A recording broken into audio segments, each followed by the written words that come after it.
Can you believe Pokemon took old designs that they scrapped and brought them back to life in Scarlet and Violet? Let's take a look. All right, so this is legit one of the coolest things that we're gonna talk about on the channel, and I'm really excited about it. If you guys don't know, a couple years ago, a Space World demo of Gold and Silver ended up leaking online. People got access to it, and we got a ton of information about like beta sprites and different Pokemon that would have existed in the world but changed, and it was really cool. We did a full video breakdown on it. It's your boy Dan, aka A-Job, and I thought it was actually like one of the coolest things of Pokemon history to kind of see these ideas brought to light that were ultimately scrapped from the game, or their designs were changed or whatever, and I think that that's really cool, and it's something that I've kind of experienced in development of my project Elestrals. But Soul Silver went on Twitter. I've been looking forward to this thread for a while, and they went through those beta sprites and linked them up to new Pokemon in Scarlet and Violet, because it does seem as though they reused or at least took inspiration from old scrap designs to make some of the newest Pokemon in the Paldea region. So let's take a look at each of those and break them down and give our thoughts. It's gonna be a lot of fun.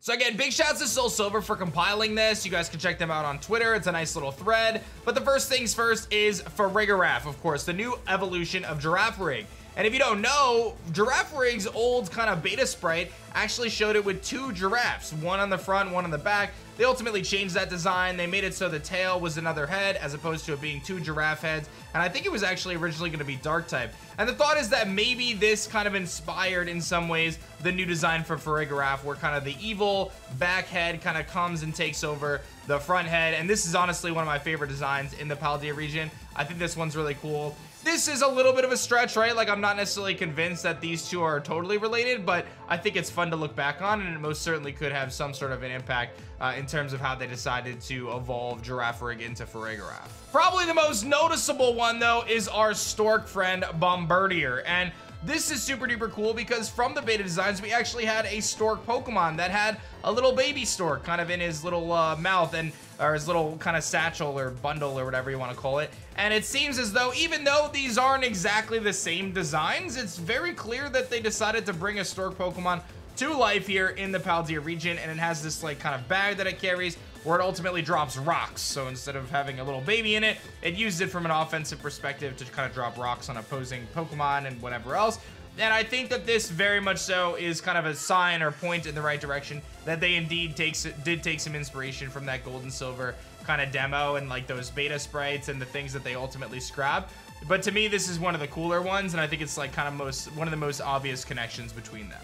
And as I had mentioned, this is something that I'm really super excited about, is kind of looking at these things. And I can tell you, in developing my project Elestrals, we've had a lot of changes that took place, not only to card effects, but to the different Elestrals that we've created so far. And if you haven't checked out our project yet, there's only about 30 hours left to back the project. We've raised over $1.2 million on Kickstarter, and I would super appreciate your support in checking it out. So you guys can go to the link in the description below and check out my project Elestrals. I'm building my own monster franchise with the community. I'm taking your feedback to name, come up with effects, create new designs. This is an opportunity to take that passion you had for Pokemon growing up and put it into Elestrals with me as we create something truly special. We have the proof, $1.2 million raised. It's your chance to get involved. You can back for just $25 to get in on the campaign, and you get 20 free exclusive promo cards and a free enamel pin, plus the starter deck and beta app access to our digital app, which is in development. We're making this thing huge. I would love to have you be a part of it. Check the link in the description below and back our Kickstarter. Time is running out. This is your only chance to get involved in my amazing project that I've put my heart and soul into. Thank you guys so much. All right, the next one is actually Bellibolt, and obviously this looks like it was kind of what was the original like Politoed kind of evolution or Poliwhirl evolution. Obviously Politoed was introduced later on. But there are some similarities here, right? Like the eyes are very similar, although those aren't its eyes. Those are actually like its cheek pouches. The belly has some similarities. I mean, I wouldn't go so far as to say that like Bellibolt is very clearly this, but there may have been some inspiration here. I tend to think that this is probably closer related to the poly lines, but nonetheless worth mentioning as another sprite that may have kind of taken some inspiration. Another big one, much like Bombardier, is gonna be the Wooper one, right? So this one's pretty wild because when you look at Wooper, what it was, and how it had those little spikes coming out of its head, and then you've got what Clodsire is today, I think that there's definitely some resemblance there. I think there's 100% some resemblance there about these Pokemon and some inspiration that ultimately came for Paldean Wooper and for Clodsire, which has quickly become one of my favorite Pokemon in the Paldea region, of course. I think the spikes are a telltale sign on this one. And again, we're going with like old school, you know, 20-plus-year-old, you know, sprite work versus like full renders. But nonetheless, I think it's pretty obvious to me that there's at least some sort of inspiration here. A few other ones that Soul Silver points out, you've got the Legendary, of course. This one, maybe not. I think a lot of people said that this original design maybe was a little closer to Sneasel. You know, I think this one's a bit of a stretch, if I'm being totally honest with you. You've obviously got kind of the big swords coming out of its like fangs.